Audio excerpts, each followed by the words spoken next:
Chairman Peoples Party Bilawal Bhutto کی ایک بار پھر مولانا فضل الرحمان سے ملاقات، آئینی ترمیم کے حوالے سے تبادلہ خیال۔ مولانا فضل الرحمان نے بلاول بھٹو کا وفد کے ہمراہ استقبال کیا۔ وزیر اعظم کے ساتھ بھی بلاول بھٹو کی اہم بیٹھک، مولانا فضل الرحمان کو اعتماد میں لینے کا فیصلہ کیا گیا۔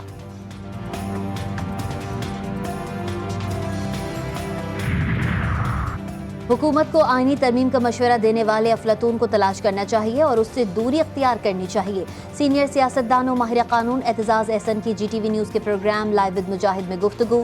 کہا اسپیکر قومی اسمبلی سردار ایاز صادق اپنے ادارے کے وقار کو برقرار رکھنے میں بری طرح ناکام ہو چکے ہیں۔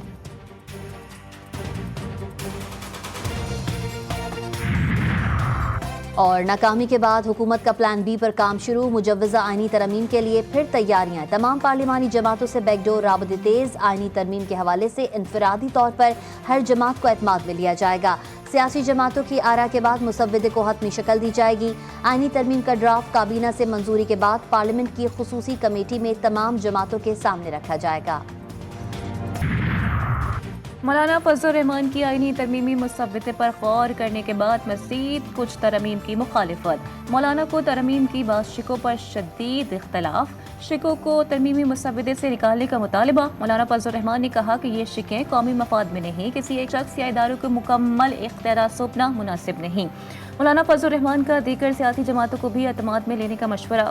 حکومت مولانا فضل الرحمان کی پیش کردہ تجاویز مسودے میں شامل کرے گی۔ رفع ثانی کے بعد آئینی ترمیم کا نیا مسودہ تیار کیا جائے گا۔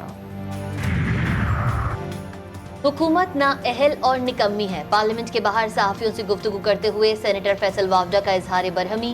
بولے حکومت کے لوگ چھپ چھپ کر نکل رہے ہیں، ان سے پوچھیں کہ وہ کیوں ناکام ہوئے، 2 دن کی ہلچل کے باوجود آئینی ترمیم کیوں نہ ہو سکی۔ نااہل لوگوں سے اور کیا امید کی جا سکتی ہے۔ سنڈے چھٹیوں میں چوری کی طرح ڈاکہ زنی کرتی ہوئی یہ امینڈمنٹ پاس کرنے ہوتے ہیں، جس کے ساتھ یہ محبت رکھتی تھی۔ کچھ اچھا انٹرسٹنگ بات یہ ہے کہ یہ مختلف لوگوں کو مختلف نسخے دیتی تھی کہ اچھا یہ نسخہ ہے، دوسروں کو کہتا کہ یہ نسخہ ہے۔ یہ اپنے اوپر بھی آپس میں بھی اس کا اعتماد نہیں تھا، ڈرامہ بازی چل رہی تھی۔ یعنی گزشتہ 24 گھنٹے میں جتنا جھوٹ بولا گیا یہ تاریخ کا بدترین جھوٹ تھا۔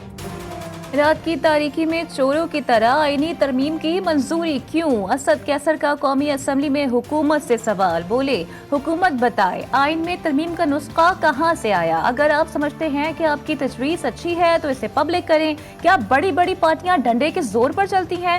مجھے سب سے زیادہ افسوس پیپلز پارٹی اور بلاول بھٹو زرداری پر ہے، کسی طرح دھوس اور دھمکی میں نہیں آئیں گے۔ مولانا فضل الرحمان کی بہادری کو سلام۔ رات کی تاریکی میں چوری چھپے کوئی کام نہیں کر رہے، وزیر قانون اعظم نذیر تارڑ کا اسد کیسر کو جواب۔ قومی اسمبلی میں اظہار خیال کرتے ہوئے کہا کہ 52 ترامیم آئینی عدالت کی ضرورت ہے۔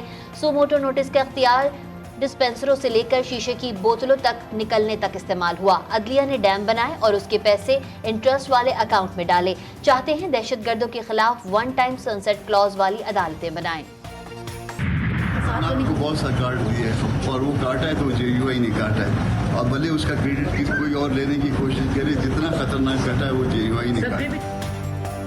بہت خطرناک آئینی ترمیم ہونے جا رہی تھی۔ جے یو آئی رہنما سینیٹر کامران مرتضی کی پارلیمنٹ ہاؤس کے باہر میڈیا سے گفتگو۔ کہا ترمیم سے خطرناک چیزیں نکال دی گئیں، خطرناک شقیں نکالنے کا کریڈٹ جے یو آئی کو جاتا ہے۔ آرٹیکل 8 اور آرٹیکل 199 کے حوالے سے جو کچھ ہونے جا رہا تھا وہ بہت برا تھا۔ اگر خطرناک شقیں نکال دی گئی ہیں تو اب کیا تحفظات ہیں؟ رپورٹر کا سوال۔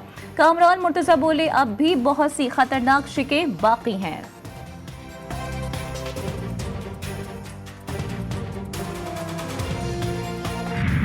ہاؤس موجود ہے، اسمبلی چلتی رہے گی، پارلیمنٹ چلتی رہے گی۔ قانون اگر ایک مطلوبہ اکثریت مانگتا ہے اور وہ آئین کے تحت آپ کو حاصل نہیں ہے، کوئی قیامت نہیں آتی نا، معاملات چلتے رہیں گے اور انشاءاللہ یہ ہو جائے گی۔ اس پہ اب کوئی مجھے زیادہ بڑا رکھنا نظر نہیں آتا۔